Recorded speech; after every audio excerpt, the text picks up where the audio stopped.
غافلوں سے بچیں. چنگیاں دے لڑ لگی ساں تے چولی چ پھل پئے, تے جدوں میں پیڑیاں دے سنگ رل گئی تے میرے اگلے بھی ڈول گئے. برے آدمی کی صحبت بندے کو غافل کر دیتی. غافلوں کی صحبت میں کبھی نہ بیٹھے, کبھی نہیں.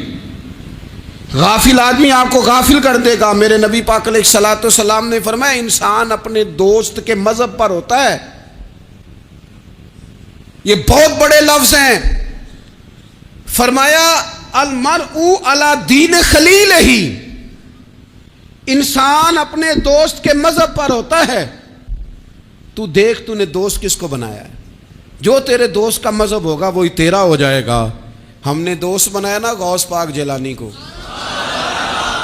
ہم نے یاری لگائی ہے نا داتا علی اجمیری سے, ہماری نسبت ہے نا معین الدین اجمیری سے, ہمارا تعلق ہے نا بہاؤالدین زکریا ملتانی سے, ہمارا رشتہ ہے نا حضرت مجدد الفسانی سے, ہم ماننے والے ہیں نا اعلیٰ حضرت بریلوی کے. ہمارا تعلق ہے کبھی جماعت علی سے کبھی مہر علی سے. ہمارا ان سے تعلق ہے تو صبح شام ہماری زبان پہ رہتا ہے بالغ العلا بکمالہ کشف الدجی بجمالہ حسنت جمیع خصالہ صلوا علیہ وآلہ.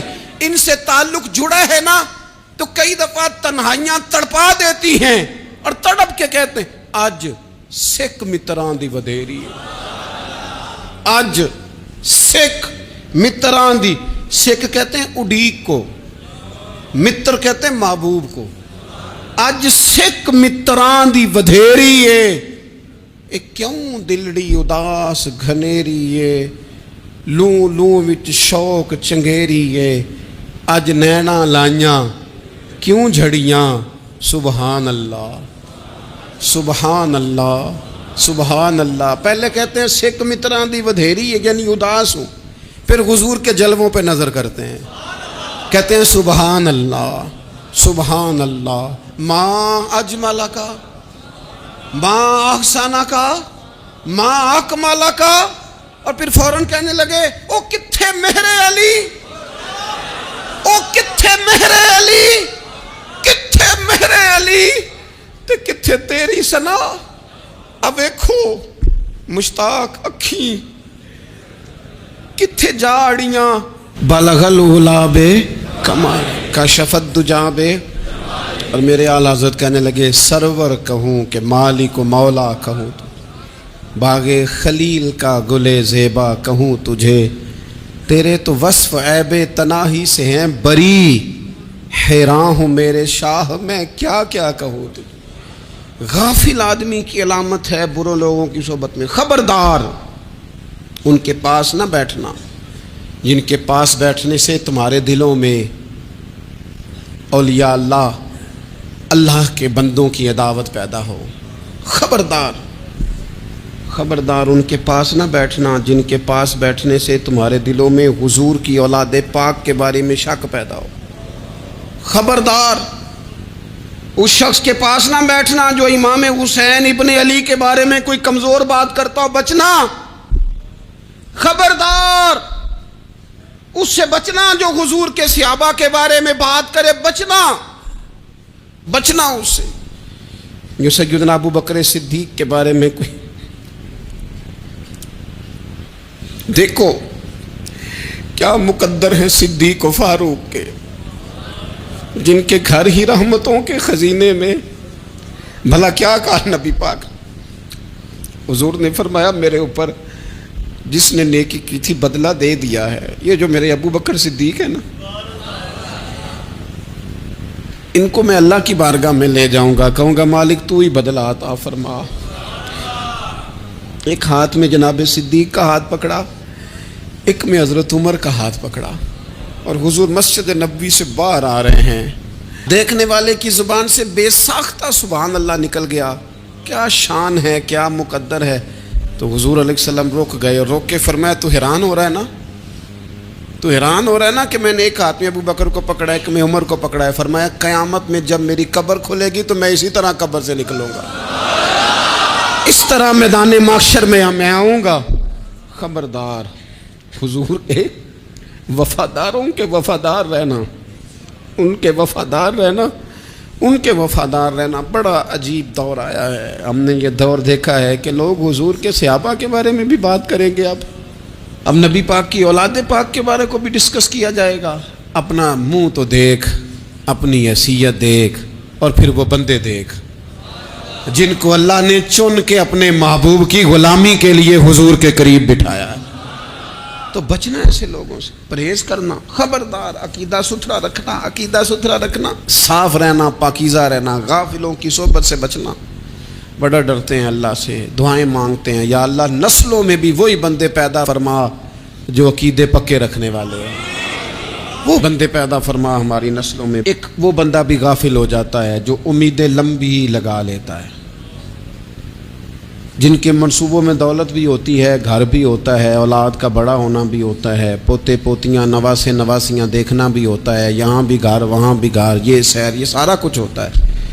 لیکن رب کی بارگاہ میں پیش ہونا جن کے پیش نظر نہیں ہوتا. لمبی امیدیں. حضرت مولا علی شیر خدا فرمایا کرتے تھے، میں تم پر دو باتوں کا خوف کھاتا ہوں، جو ڈر آتا ہے. ایک یہ کہ تم خواہش کی پیروی کرو گے، جو نفس کی خواہش ہوگی اس کے پیچھے لگ جاؤ گے، اور ایک کہ تم لمبی لمبی امیدیں باندھو گے، اتنے سال جینا ہے، اتنے 100 سال جینا، یہ کرنا ہے، وہ کرنا ہے. منصوبہ بندی کریں مستقبل کے لیے، وہ بری نہیں، لیکن تیاری رکھیں، تیاری رکھیں. اس بات کا بھی خیال رکھیں کہ اللہ کی بارگاہ میں حاضر ہونا. یہ غفلت کی چیزیں ہیں جو بندے کو غافل کر دیتی ہیں. جو لوگ اللہ کا ذکر نہیں کرتے وہ بھی غافل ہو جاتے ہیں، اور جو فضول باتیں زیادہ کرتے ہیں نا، ہنستے زیادہ ہیں. فَلْيَضْحَكُوا قَلِيلًا وَلْيَبْكُوا كَثِيرًا. قرآن کہتا ہے زیادہ رویا کرو، کم ہنسا کرو. نبی پاک علیہ الصلوۃ والسلام سے پوچھا تھا حضرت عقبہ بن عامر نے کہ یا رسول اللہ نجات کس چیز میں ہے؟ تو نبی پاک علیہ الصلوۃ والسلام نے فرمایا ایک تو اپنی زبان قابو میں رکھو، دوسرا فرمایا اپنے گھر میں ٹھہرے رہو، تمہارا گھر تمہارے لیے کافی ہو، فضول نہ نکلو گھر سے، اور تیسرا فرمایا اپنی خطاؤں پہ رویا کرو. کثرت کلام اور فضول کلام اور بلا وجہ یہ بندے کو غافل کرتا ہے، دل کو سخت کرتا ہے. یہ چند چیزیں ہیں جو انسان کو غفلت میں ڈالتی ہیں. اپنے آپ کو ان چیزوں سے بچائیں اور غفلت کو توڑیں. آپ کے ذمے، میرے ذمے جو حقوق العباد ہیں ان کا پتہ کریں، جو اللہ رسول کے حقوق ہیں ان کی خبر دیکھیں. ہماری جو ذمہ داریاں ہیں ہم کس طرح انجام دے رہے ہیں اس پر توجہ کریں. اپنے معاملات کو ٹھیک کریں. ہم انسان ہیں، کوتاہیاں تو رہ جائیں گی، لیکن جب کوشش کریں گے تو پھر رب تعالیٰ مدد بھی فرمائے گا. ایک بات اور کرنی ہے، ایک تو میں نے عرض کیا غفلت کو توڑنا، ایک دوسری بات قرآن مجید کا ایک سبق اور. جب غفلت توڑنی ہے تو پھر لازمی طور پر ایک کام کرنا پڑے گا. میں نے یہ عرض کیا تھا کہ پلاننگ نہیں کرنی، فیصلہ کرنا ہے. تو فیصلہ کرنا ہے تو کرنا کیا ہے؟ پھر قرآن حکیم نے سورہ بقرہ میں کہا فاستبقوا الخیرات، یعنی تم نیکیوں کی طرف دوڑو، جلدی جلدی نیکیاں کرو، فٹافٹ، دیر نہ کرو. فٹافٹ سے مراد یہ نہیں کہ نیکی جلدی جلدی کر جاؤ، یعنی ٹال مٹول نہ کرو خیر کے کام میں. کل کریں گے، پرسوں کریں گے، عمرہ کر رہے ہیں پھر نیکی ہیں، حج کر رہے ہیں پھر نیکی ہیں، بچے بیال ہوں پھر میں نیک ہوں. یہ تھوڑا سا یہ کام ٹال مٹ. فاستبقوا الخیرات، نیکیوں کی طرف دوڑو، جلدی کرو، بھاگو. نبی پاک صلی اللہ تعالیٰ علیہ وسلم نے فرمایا 5 چیزوں سے پہلے غنیمت جانو. حضور علیہ الصلوۃ والسلام فرمانے لگے ایک تو تم جوانی کو نہ بڑھاپا آنے سے پہلے پہلے غنیمت سمجھ لو. نبی کریم صلی اللہ تعالیٰ علیہ وآلہ وسلم ارشاد فرمانے لگے کہ اپنی صحت کو غنیمت جان لو بیماری آنے سے پہلے پہلے. پھر حضور علیہ الصلوۃ والسلام فرمانے لگے اگر اللہ نے تمہیں مال دیا ہے، وسعت دی ہے، تو نیکی کر لو، خرچ کر لو اللہ کے راستے. خدا نہ خواستہ تم پر غریبی آ جائے. اور پھر حضور سید عالم صلی اللہ تعالیٰ علیہ وسلم فرمانے لگے اگر تمہیں اللہ نے کچھ فراغت دی ہے، بہت زیادہ مصروف نہیں ہو، تو غنیمت جان لو، جلدی سے نیکی کر لو قبل اس کے کہ تم مشغول ہو جاؤ. اور 5ویں بات حضور نے بیان کی، فرمایا زندگی کو غنیمت جانو موت آنے سے پہلے پہلے. جلدی سے نیکی کر لو. نیکی کے لیے ساری زندگی منصوبہ بندی نہ کرتے رہو. نیکی کے لیے دیکھو نا، ہماری زندگی میں یہاں دنیا میں رہ کے چند منٹوں میں وہ نیکی کی جا سکتی ہے جو قیامت کے بعد صدیوں کا ہمارا فائدہ کرے گی. صدیوں کا فائدہ کرے، کرتے نہیں. پلاننگ کر رہے ہیں، منصوبہ بندی کر رہے ہیں، بس تیاری کر رہے ہیں، بس حضرت آپ دعا کر دیں، اللہ تعالیٰ دعائیں بھی قبول فرمانے والا ہے. لیکن جو نیکی نصیب ہوتی ہے اسے جلدی سے کر گزریں، اسے فٹافٹ کریں. میں ایک گاؤں میں گیا، اب تو خیر وہ دور نہیں رہا، یہ 10-15 سال 20 سال پہلے نا جو نوجوانوں کی مصروفیات ہوتی تھیں ان میں سے ایک مصروفیت یہ ہوتی تھی کہ گندم لے کے چکی پہ جانا ہے، آٹا پسوا کے لانا ہے. یہ ایک بڑی، چونکہ سبھی گھروں کے اندر سال کے لیے گندم سٹاک کر لی جاتی تھی، تو گندم لے کے جانا یہ ایک ڈیوٹی ہوتی تھی. ایک نوجوان ایک گاؤں میں، اس کی مجھے تعریف سننے کو ملی. تو ایک بوڑھی اماں کہنے لگی یہ تو بڑا نصیباں والا ہے، سارے اندر آٹا پیا لے ہوندا ہے. اور آتے جاتے پوچھ لیتا ہے کہ اماں کوئی، کہنے لگی میرے بچے باہر ہوتے ہیں، یہ مجھے دوائی بھی لا دیتا ہے شوگر کی، میں مریضہ ہوں. یعنی خیر جتنی ہو سکے، جتنی. میرے ایک سنگی ہیں، تو سڑک پہ کوئی بندہ کھڑا ہوتا ہے نا، اللہ تعالیٰ انہیں سلامت رکھے، بندہ کھڑا ہوتا ہے تو کہتے ہیں میں اس سے پوچھ لیتا ہوں بابا جی کدھر جانا ہے، فلانی جگہ جانا ہے، تو کہتے ہیں میں موٹر سائیکل پہ بٹھا لیتا ہوں. بندہ دیکھ کے مجھے سمجھ آ جاتی ہے ضرورت مند ہے، کوئی چور نہیں، کوئی ڈاکو نہیں، ضرورت مند ہے. میں اسے منزل تک، نیکی جتنی میسر آئے، جس حد تک میسر آئے. کیا کہا ہمارے نبی پاک علیہ السلام نے؟ حضور نے ہم سے فرمایا کچھ نہ ہو سکے تو بات ہی مسکرا کے کر لینا، اس پر ہی اللہ صدقے کا ثواب عطا کر. فاستبقوا الخیرات، جلدی سے نیکی کر لو. اپنے نامہ اعمال میں روز نیکیاں جمع کرو، کوئی نہ کوئی خیر کا کام روز کرو اور جلدی سے کرو. صحیح مسلم میں حدیث ہے، نبی پاک صلی اللہ تعالی علیہ وسلم فرمانے لگے جلدی جلدی نیکی کے کام کر لو ان فتنوں سے پہلے جو اندھیری رات کے حصوں کی طرح فتنے ہوں گے. فرمایا اس وقت حال یہ ہوگا کہ آدمی صبح مومن ہوگا، شام کو کافر ہو جائے گا، شام کو مومن ہوگا تو صبح کافر ہو جائے گا. اور فرمایا لوگ دنیا کے بدلے اپنا دین تک بیچ ڈالیں گے. معاذ اللہ جھوٹی قسمیں نہیں کھائی جاتی، جھوٹا قرآن مجید نہیں لوگ اٹھا لیتے. لوگ دنیا کے لیے دین بیچ ڈالیں گے. اس سے پہلے جب فتنے اتنے زیادہ ہو جائیں، اس سے پہلے نیکی کر لو، کوئی خیر کا کام کر لو، جلدی سے کچھ ایسا کر لو. حضرت عقبہ بن حارث رضی اللہ تعالیٰ عنہ فرماتے ہیں یہ دیکھیں ہمارے نبی پاک علیہ السلام کی سیرت کیا ہے، حضور کا اسوہ کیا ہے، نبی پاک علیہ السلام ہماری تربیت کس طرح کرتے. حضرت عقبہ بن حارث رضی اللہ تعالیٰ عنہ کہتے ہیں ہم نے نبی پاک علیہ السلام کے ساتھ نا عصر کی نماز پڑھی، یہ صحیح بخاری میں موجود ہے. فرماتے حضور سلام پھیرتے ہی فوراً اٹھ کے گھر تشریف لے گئے. یہ ہمارے لیے نا انوکھی بات تھی، غیر متوقع تھی، پہلے کبھی ایسا ہوا نہیں. سلام پھیرا نماز کا، حضور جلدی سے تشریف لے گئے. اب ہم حیران تھے اور حیرت انگیز طور پر حیران تھے کہ کریم اتنی جلدی تشریف لے گئے. تھوڑی دیر ہوئی حضور واپس آ گئے. تو محبوب پاک علیہ السلام فرمانے لگے گھر میں نا ایک چھوٹی سی ڈلی، ایک چھوٹا سا ٹکڑا سونے کا پڑا تھا، مال آیا تھا سارا صدقہ کر دیا، وہ تھوڑا سا پڑا تھا، اچانک مجھے یاد آیا وہ تو پڑا رہ گیا. تو حضور فرمانے لگے میں نے کہا کہیں ایسا نہ ہو جائے کہ ساری رات گزر جائے اور میرے گھر میں پڑا ہی رہ جائے، میں جلدی سے جا کے اسے خیرات کر دوں. میں نے خیرات کیا پھر میں واپس آ گیا ہوں.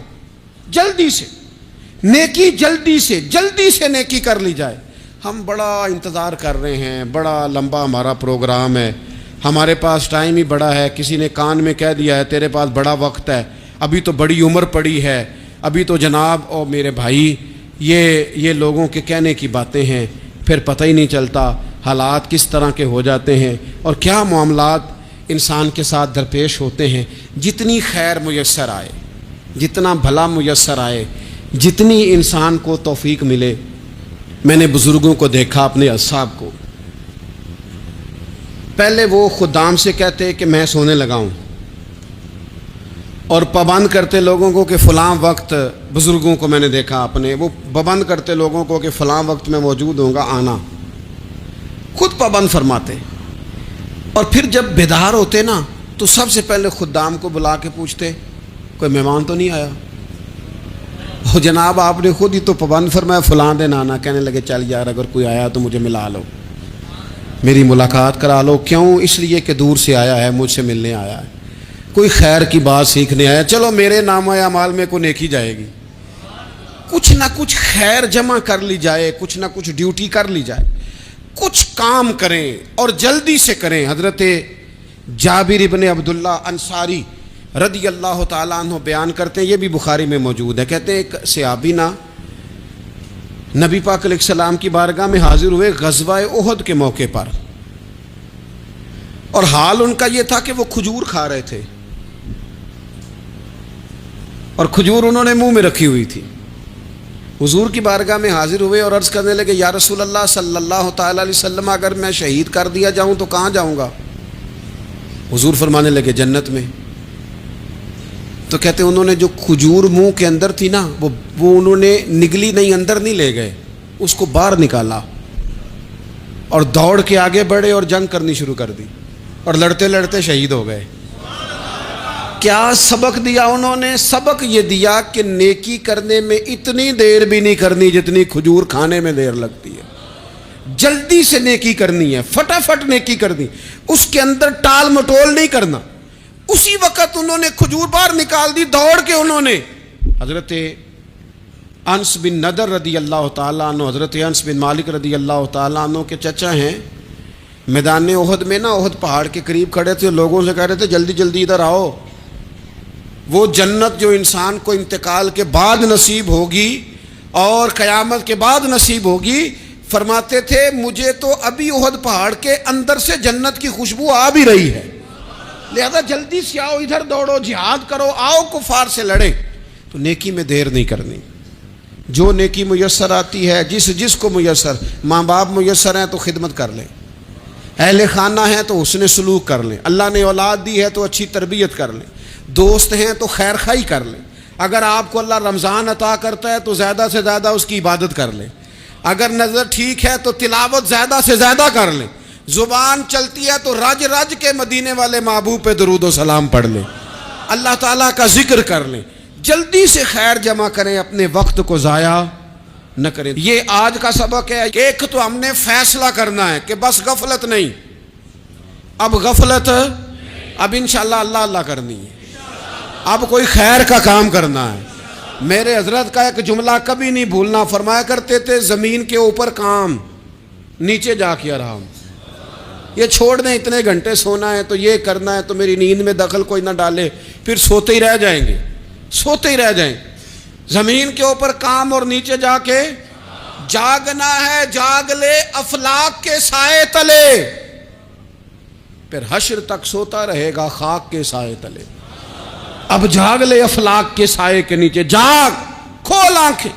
ہر وقت کا سونا، ہر وقت سونا، ہر وقت جو اپنے آرام کی فکر کرنا، اس سے نکل آئیں اور اچھا کھانا اور اچھا پہننا اور بس اپنی مرضی کی زندگی من چاہی جینا، اس سے باہر آئیں. فیصلہ کریں، فیصلہ کہ اب غفلت نہیں کرنی. اگر اللہ نے کوئی صلاحیت دی ہے تو اسے دین کے کام پہ لگانا ہے، کوئی ڈیوٹی کرنی ہے، کوئی خدمت کرنی ہے. دیکھو خدمتیں ہو رہی ہیں، صدیق اکبر مال دے رہے ہیں، عثمان غنی مال دے رہے ہیں، مولا علی نے تلوار پکڑی ہے، میدان میں جا رہے ہیں، فاروق اعظم گلی گلی نگر نگر رسول اللہ کے دین کی پہرے داری کر رہے ہیں، حضرت جناب سیدنا سلمان فارسی ابو ذر غفاری حضور کی مسجد میں جھاڑو دے رہے ہیں، اور بلال حبشی وہ نبی پاک کی مسجد میں اذان پڑھتے پڑھتے رب نے اتنا عروج فرمایا کہ کعبے کی چھت پہ کھڑے ہو کے بھی اذان پڑھنی شروع کی، انہوں نے اذان دے دی. تو کوئی کام کرنا ہے، غفلت کو توڑنا ہے اور نیکی کرنی ہے ذرا جلدی جلدی. اور قرب الہی کے معاملات تک کو جو چیزیں نقصان پہنچاتی ہیں ان میں ایک بڑی چیز غفلت ہے. ایک لفظ ہوتا ہے جو ہمیں اکثر سننے کو ملتا ہے کہ آپ کی توجہ نہیں ہے. یہ ڈھیر سارے لوگوں کا مطالبہ ہوتا ہے، اہل خانہ بھی مطالبہ کرتے ہیں، کئی موقع پر والدین بھی مطالبہ کرتے ہیں، غرباء بھی مطالبہ کرتے ہیں کہ امیروں کی ہماری طرف توجہ نہیں ہے. اور یہ بڑی لازمی سی بات ہے کہ کسی چیز پر جب توجہ رہتی ہے تو وہ چیز بہتر ہو جاتی ہے، اور جب عدم توجہی کا لوگ مظاہرہ کرتے ہیں تو وہ معاملہ خراب ہو جاتا ہے. یہ جو عدم توجہ ہے اسی کو غفلت کہتے ہیں. اور جب انسان کے مزاج پر غفلت طاری ہوتی ہے اور غفلت اس پر پوری طرح غلبہ کر لیتی ہے تو پھر اس کی زرخیز زمین کو وہ بنجر کرتی ہے۔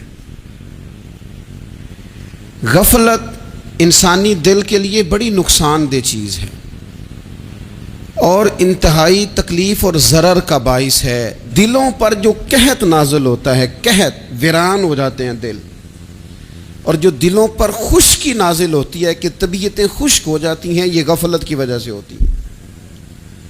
جو لوگ غافل ہو جاتے ہیں نا، اپنے معاملات کا دھیان نہیں رکھتے، دیکھیں نا، آپ کو کھانا کھاتے بھی غافل نہیں ہونا چاہیے۔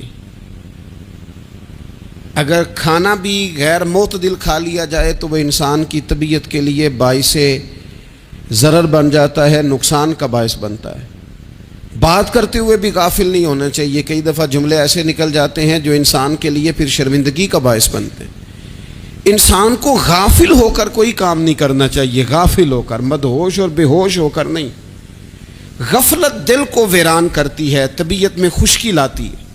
غافل کبھی نہ بنے۔ قرآن مجید فرقان حمید نے ارشاد فرمایا کہ اقترب للناس حسابہم، فرمایا لوگوں کے حساب کا وقت قریب آ گیا۔